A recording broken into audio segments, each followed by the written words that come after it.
देखिए, ये है कसावा की जड़। ये जड़ जितनी साधारण और खुरदुरी दिखती है, उतनी ही अनमोल और काम की होती है। मिट्टी के नीचे चुपचाप उगने वाली यह जड़ सदियों से पहाड़ों और वनवासी इलाकों के लोगों के भोजन का एक महत्वपूर्ण हिस्सा रही है।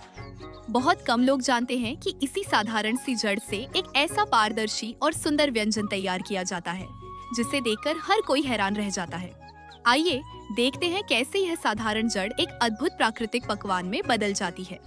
सबसे पहले ताजी कसावा की जड़ों को जमीन से निकालकर अच्छी तरह साफ किया जाता है। फिर उनका मोटा भूरा छिलका सावधानी से उतारा जाता है। छिलका हटते ही अंदर का सफेद और मुलायम भाग दिखाई देने लगता है। इसके बाद कसावा को बारीक पीसा जाता है। पीसते समय उसमें थोड़ा थोड़ा पानी मिलाया जाता है, जिससे एक सफेद दूध जैसा मिश्रण तैयार हो जाता है।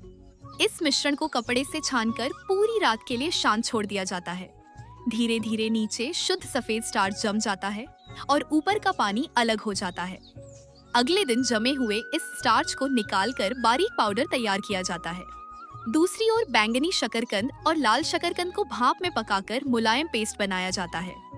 ताजे लाल ड्रैगन फ्रूट को भी मैश करके उसकी मीठी और प्राकृतिक भरावन तैयार की जाती है।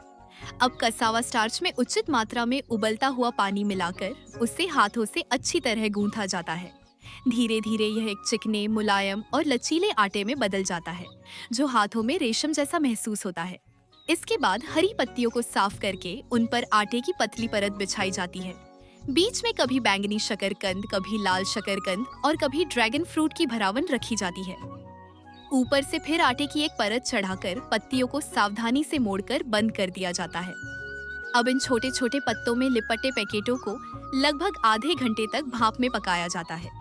जैसे जैसे भाप का असर बढ़ता है, बाहर की सफेद परत धीरे धीरे पारदर्शी होने लगती है और अंदर छिपे प्राकृतिक रंग मोती की तरह चमकने लगते हैं।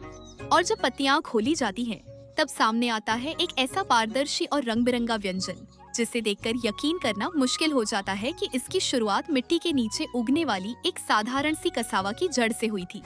यही तो प्रकृति का जादू है, जो दिखने में साधारण हो, वही कभी-कभी सबसे अनोखी और अद्भुत चीज बन जाती है।